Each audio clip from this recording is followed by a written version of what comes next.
J.D. Salinger once said, "What really knocks me out is a book that when you're all done reading it, you wish the author that wrote it was a terrific friend of yours and you could call upon him on the phone whenever you felt like it."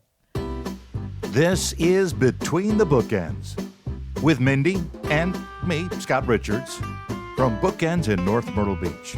We've got book recommendations, never reviews, just great recommendations. Hi, book friends. Welcome to Between the Bookends, your friendly North Myrtle Beach podcast where we celebrate what we've been reading recently. I'm Mindy from Bookends here with Scott Richards, and we are excited to share some of our best new reads with you. You know, when you mentioned that quote, I thought about my days in radio, and I did get to call my favorite authors, and I did have conversations with them. That's lucky. And there's only one, no names, that didn't live up to my expectations. But really, almost all of them, and I don't, Isn't that cool? 100 of them. Wow. Big authors, little authors, big books, small books. They were great. That's very cool. I think that most authors are just thrilled to be talking to people about their books. The biggest books are nowhere near the celebrity of a movie star or a musician. So when they find fans, it's much less common. True. And I think their reading is so much more intense. Yeah. Yes. Than and you just can't do it in a half-hour TV show or a song. Right. You've committed more than that half hour.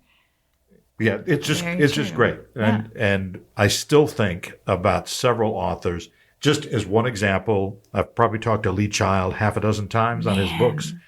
Every time he was just charming and delightful. And love it. One time he invited me to New York to an event that they were having. Fun. It was more of there's a big mystery writers. You should come and look for me. That's great. I took it as a personal invitation. Of course. Yeah, it was great. On the private jet. Right. Of course. Yeah. Well, at least first class. Yeah. So what have you been reading? I have read a number of books that... I know, you've got a large I have a bigger stack than usual, mostly because I picked up a book Saturday night, and I read it Saturday night and Sunday. I'll talk about that in a little bit, just because it's not that big. First one is a nonfiction book. And if you are a Kennedy assassination fan, or... fan's probably not the right word, but if it intrigues you. A friend of mine said, "Anything Kennedy, send me that book." The Housewives Underground by Caitlin Tiffany. The Housewives Underground. I had no idea that these women existed. This is not so much a story of who killed Kennedy, and it's more about the culture, the time, and this before now untold story of primarily three housewives who did not believe the Warren report. Oh, okay. The primary woman, I'm not sure I'd call her a housewife, Sylvia, worked at the UN for the World Health Organization, and she accumulated more information, more files, more detail than any other individual anywhere. Interesting. And mostly this book is about the Warren report wasn't right. Ooh. And of course, there's so many theories and many different people that got involved. There's a big section about, you remember the movie JFK? Kevin Costner's character, Jim Garrison. He does not come across well in this book. The Housewives Underground started to form a very loose network. And they lived in different parts of the world, California, Oklahoma, New York City. And they just said, we are researching not to necessarily enhance the reputation of JFK. Some of them did not vote for him. They just didn't think the government was being honest and the investigation was not thorough. And when it all comes together, it's not so much who killed Kennedy. That's not this book. But it's about how did people average American citizens react to the assassination and the investigation. I'm not going to tell you what conclusions this book makes. I don't think that's necessarily important, and it's not the point of the book. There's an awful lot of tone about, you're just a housewife. What could you possibly know? Of course, right. How could you You're have gotten just a woman. any information? Please, yes. But there's also a wide cast of characters that are fascinating. Some of them are clearly a little cuckoo. Okay. And some of them are brilliant. So you'll draw your own conclusions. Personally, I don't think Oswald killed anybody. Interesting. But I'm not a thorough researcher. Fascinating book. If you love the whole Kennedy, the JFK, the assassination attempt, the Housewives Underground, Caitlin Tiffany. So they have accrued all of this information that doesn't necessarily solve it, but pokes holes in things that people believe. I think their primary goal was the Warren report was flawed. And I think they have their opinions on what happened. But it was more of, here are the questions that have not been answered. Yeah. Ooh. I found it just fascinating. Interesting. Yeah. That's interesting. My first book to share is Liberty Street by Heather Marshall. It is historical fiction, and it's a story inspired by shocking true events. So evidently in Canada, what? That's on my list. Liberty Street? Yeah. Good. I love this author, so I've been waiting for this. I don't know where I saw it, and I looked at that book. I said, I've got to read that one, Liberty Street. Yeah, and it's good. So she's Canadian, so this is a Canadian, technically historical fiction.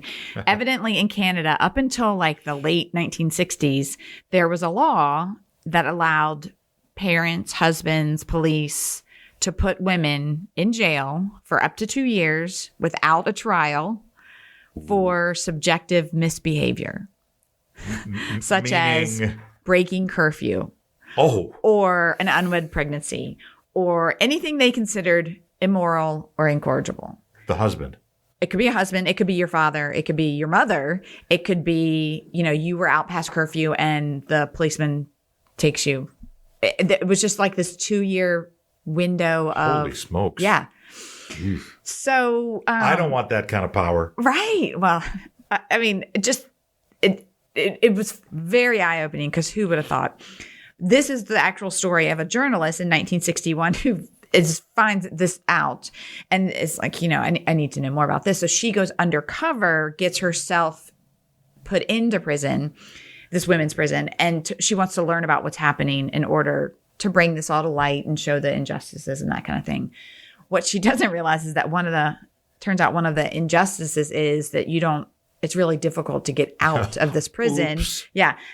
Even if your specified time has passed. And you were here for 6 months, but sorry. Yeah, your date has passed, and we have these. We didn't like the way you were dressed or whatever. We have these reasons.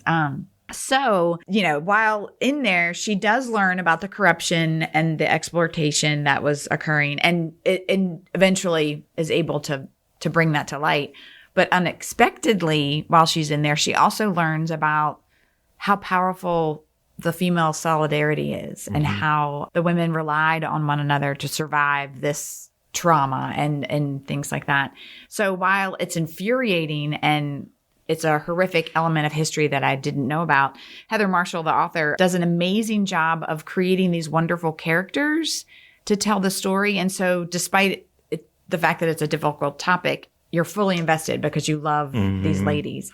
Which is so important. Yes. To find characters that you root for. Absolutely. That will come up later in our conversation. So she provides a great deal of history, but it was my favorite through a story. So, I felt like I was just reading a story. Where in Canada was this set? Ontario, I think, is where it mostly, where this law was just taken to the extreme. I had read one of her previous books, Looking for Jane, and it's another historical fiction dealing with women's rights. And I highly recommend them both. I loved Looking for Jane, so I've been waiting for her to come out with another book. It's brand new, isn't it? This one is, yes. They are both great historical accounts, and they are thought-provoking. They're inspiring. it's historical fiction with heart. And I just love the way she writes it. So Heather Marshall and Liberty Street. I love the way you say that. Historical fiction with heart. And I think the best historical fiction has to have heart. Otherwise, it's a textbook, right? Yes. It's Otherwise, a I'm in textbook. history class. That's right. And Yes. it's just, Yeah. and there are books like that. Yep. This is a historical fiction, surprise, surprise, with heart. Surprisingly, though, it's An Artful Dodge. No, that An one. Artful Dodge by Karen Auden. And it is the story based on true history of a infamous women's thieving ring Ooh. in Victorian London. I think it's like 1889. And when you said that, the characters have heart. These are mostly women who, through no fault of their own, have no choice but to go to the life of crime. But there's honor among thieves. Much of the book, it'll detail that Natalie, the prime character, her Jenny, and the Jenny is the woman that goes to the jewelry store and is sort of her backup. Maybe I'll distract, Yeah. I'll engage, and then you steal the jewelry. And there's a great sense of community. But eventually in this story, Kit is faced with a bit of a problem, a big problem. The leader of their organization is somewhat forced out. There's a lot of backstory there. And the new woman that comes in sort of forces Kit into committing a dodge, a scheme. Oh, okay. A dodge, a scheme that will net her enough money to be out of this forever. But nothing is as it seems. I love the stories that will get into the schematics of how do I pull this scheme off, and I love a scheme. Who do I trust? Who don't I trust? What happens if there's a lot of twists and turns, but that's the nature of the book. It also, I read a review recently on the book that it said it's a great book for the smells, the sounds, the tastes of that era. Yeah. The culture, the dress, the style. I really felt like I'd like to wander These streets. for the good and the bad, but I would love to kind of go back. An Artful Dodge by Karen Auden, Odden. Just really a delightful book. And it has got some darkness in it, but ultimately, as you said, it has a lot of heart. That's great. And there are some heroes that you root for. Oh, I like that. Yeah, you have to have that. That reminds me of The Queens of Crime that I read a couple years ago by Heather Webb, where it was in London, and it was a crime, a crime kind of mafia, all women's. I think that group. was a true thing. Yeah, it was, and it's something I had never known about, and I'm rooting for these thieves, But yeah, You're rooting for the thieves for a reason. There's reasons. There are reasons because, and again, women were not treated well. Yeah. Oh, that's great. My next book is Top of the World by Ethan Joella. He was one of our guests at Literary Luncheon. He was great. Maybe a year ago. Yeah. And this story is about grief, but he has a way of making really difficult topics hopeful. And I don't know how to, I trust him as a storyteller. Does that make any sense? Have you ever felt that way with an author? Yes, I've never thought of it that way, but you are exactly, I trust them. Wherever I'm reading you're going, this, I trust and I'm a little uncomfortable because this is super sad, but I know I'm in good hands, so I will continue. So, and this was an example of that. He did it again, which was wonderful. It deals with a family, and they are dealing with the death of their son Chip. He was 18 or 19, and he died. And that sounds horrid. I mean, it is, and no doubt about it. But the story wasn't. Ethan manages to weave this really beautiful story around this really awful thing, and creates kind of like a balm for the reader and the family and those struggling with, this awful instance. So in the story, it's been a year since Chip has died, and Maggie, his 1 year younger sister, decides to visit the resort where Chip worked his last summer. She just has to have some closure. She wants to know where he spent that last summer. And so while she's there, she meets a lot of the same people that he met, and they share stories about Chip, about their adventures that summer, his humor, the impact he left on them. And so through these strangers' stories, she's able to kind of process her grief and understand, what he was kind of thinking of spending that last summer away from the family instead of with the family. So Joella takes this really difficult topic and with so much accuracy and so much insight is able to somehow make a story that is heartfelt, and it was healing right down to the last line, which I think is really interesting. So much emphasis is placed on like everyone's first line of literature, but Ethan Joella has a magic for the last line of a story. Oh. Isn't that neat? Yes. The last line makes it so complete and so satisfying. And it happened in his last novel too, the one I read before this one. And then this one too. I closed it and I was like, well done. I loved it. So it is it's a story that could have been so sad, and he made it so hopeful. I hadn't thought of it that way, but you're correct. The last line often will say this was a great book, a good book, or a so-so book. Yeah, the way you end that it's that last little morsel. Yes, and he did it. And you can close the book and say, yes. And so that was this one again, I love definitely. So the top of the world, and it's speaking of this spot in the Poconos because they had traveled all the way north for this summer camp. So well done, Ethan, again. The First Witch of Boston by Andrea Catalano. I've had this on my list for a while. I started this book and I thought I may not finish this book. Oh. For a couple of reasons. It took me a little bit to get into the meat of the book, and then once I did, then you're which is why I think it's important to, whatever, it's 50 pages, 100 pages, I don't know what it is, but you got to give a book a chance. Right. Because this one, it started a certain way and then it caught hold, and I read this from Saturday night till maybe Sunday afternoon at 5 because I have to figure out. Interesting. And it's not so much what happens. This is based on true events in 1646 in the Massachusetts I was going to say it has to be Massachusetts. of Boston, which is not that. I mean, these are all people that came from England. They were not born there.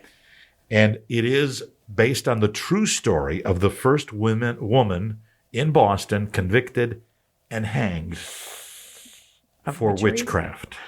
And the book, the first couple of pages, she has been killed. And then the story begins. Yikes. It is a story, I think, of intolerance. It is surprising to me that the Puritans maybe were far more judgmental than I expected on many different things, including women. Oh, for sure. Know your place, and husband, control your woman. The word Puritan kind of sends that message for me just from past reading, and I know instantly that is probably something I'm not going to gravitate to because I feel like I know what's coming with that. Well, there's a lot. Maggie Jones is the main character. She is a healer, a midwife, a woman who speaks her mind. But she helps so many people with the right balm or the right tincture or whatever it needs. Right. And dozens and dozens of people rely on her. But when the first threat of her being a cunning woman, it just explodes because people are quick to believe the worst. For sure. And they convince themselves. Yes. My cow broke out of my stable and went to your garden, and so you're a witch. You've bored in there. There's so many examples of this is ridiculous. And Maggie, is a loud, proud, vibrant woman who says, that's ridiculous. Right. Because it is. And then what if I said, I'm going to put a curse on you? That's ridiculous. Uh-oh. You're in trouble. And people will not see the truth. There's a big section of the book on the trial, which is not a trial, I'm sure. Is hard to believe. It is a powerful book, but it's also fascinating, especially in this 250th anniversary and the founding of our country. Yeah. I just, Maggie and her husband are great people that do great things, but the community eventually says she's got to go. Man. Based on a true story. And there are sections at the beginning of each chapter that are from actual trial transcripts or journals. There are some names that you would know. Just fascinating. It always, unfortunately, is fascinating that just one person in the town that disagrees, doesn't understand, or is fearful. One of those is usually the driving force. And how quick, and I guess it's easier to believe and to jump on that bandwagon than to give her the benefit of the doubt and pursue a little more. I guess. Oh, it's the worst. It's hard to imagine, and it is. And it's the woman who has a hard time giving birth, and Maggie helps, and she just seems to forget that you help save a baby. It just, and then, the investigation, is she a witch? Oh, she's got the witch's mark. It's a birthmark. Right. Oh, man. Or, we have to, it was, it was not in here, but the old story, if we throw her in the lake. I was going to say that, yes. If she drowns, she's not a witch. Right. Oh, my God. Like, okay. Right. Yeah. Oh, man. Hard to believe. People. Yeah. People. The best and the worst. Yeah. My final book to recommend today is The Butler by Claire McIntosh. Oh, she's a good writer. Yeah. I've read a lot of hers, several of hers, and they're all kind of thrillers, mysteries, fast-paced. This one is more of a straight-up mystery whodunit.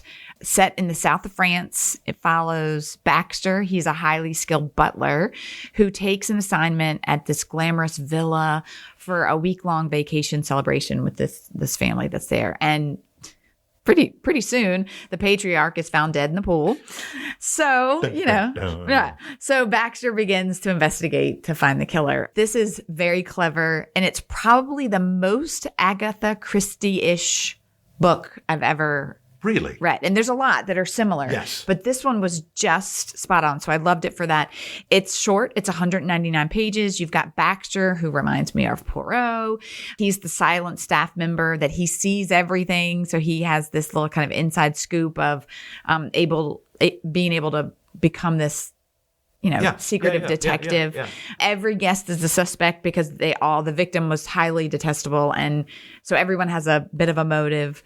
It was fun. It was quick. And when is this set? It's fairly modern day. Yes. Okay. They all had cell phones. It's how I kind of gauge. Yeah. It was, I believe, and I'm kind of hoping that this is going to be a series for her because I was asking. It says but it does, and Baxter at the very end is off to another butler assignment where, who knows could happen. Might be another murder. Yes. We can only hope. Wow. So that was a very fun, like I said, very Agatha-ish mystery, The Butler by Claire McIntosh. Yeah, I like her writing. Yeah. Right. Okay, are you ready? I'm ready. Oh, I don't know if I'm ready. Okay. Yesteryear, I took a while to decide that I want to read this. And part of that was because a friend of mine said, read this book. So let's just pause for a second. This has been in the store for, maybe it's been out for 2 months. Very divisive. Like people, It is a love or hate book. That's what I found. And that always makes me really want to know which side I would be on. So when I heard you were reading it, I was so glad. I don't want to say I loved the book, but it's a good book. It's a positive book. It's hard to love the book because there's no heart. In the characters. Right. In the characters. There's a lot of crummy people, but she is a skilled writer. Okay. That's interesting. Is this her first? I don't know. It is. Okay. Gotcha. And I wanted to see how this all comes together. So the basic concept is there is this woman, Natalie Mills, who seems to have the perfect life because she is a trad wife and she has this great farm and all these products, and it's, she knows how to make bread, and she has huge social media following and sponsors galore. And one day she wakes up and she's back in the 1800s on the old farm, and what is going on? Which is a fantastic concept, as that develops, she recognizes this is not my real life. You're not my children.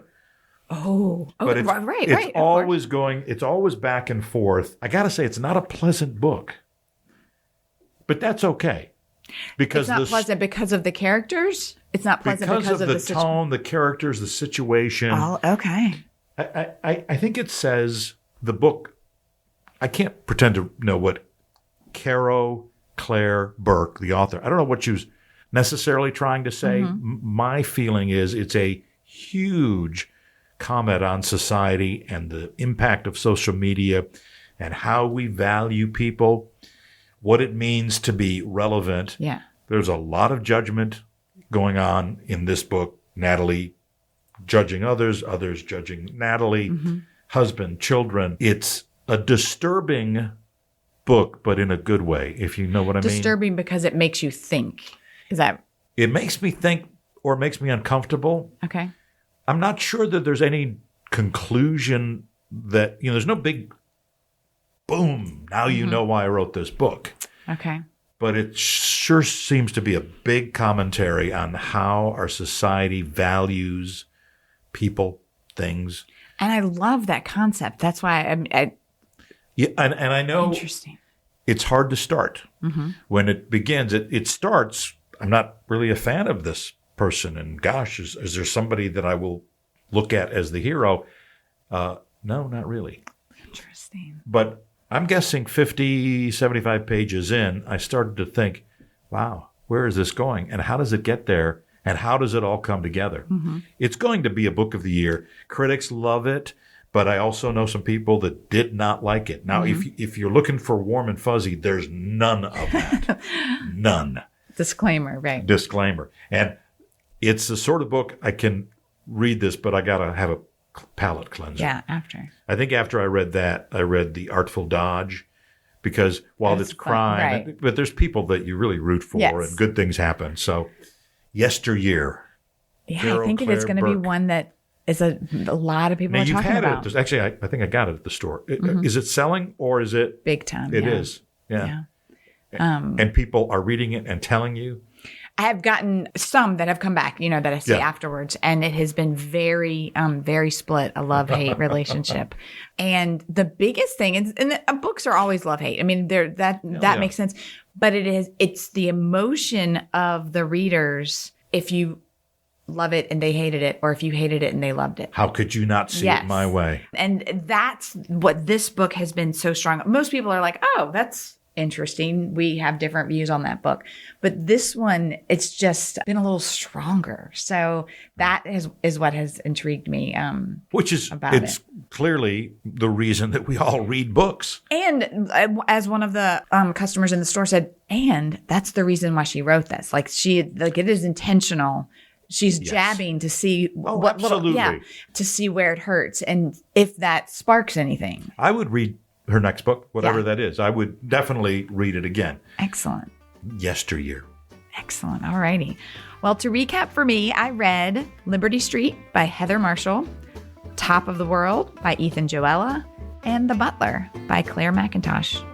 And I read The Housewives Underground by Caitlin Tiffany, and Artful Dodge by Karen Odden, The First Witch of Boston by Andrea Catalano, and Caro Claire Burke's soon-to-be famous Yesteryear. Here's hoping that when all of our listeners finish a book, they have a terrific friend or maybe even author that they can call up on the phone to chat about it. Don't forget to stop by Bookends to find these titles and other titles. We'd love to see you there in the store to browse the shelves, to chat about books, and to pick up your next great read. If you're shopping online, you can still support Bookends by ordering through bookshop.org. They'll deliver your books right to your door, and your purchases support Bookends, which we greatly appreciate. They even have ebooks on bookshop.org. If you're an audiobook listener, Libro.fm has all of these titles for your listening pleasure, and they support our store as well. So however you read, print, digital, or audio, thank you for supporting our little store. Happy reading.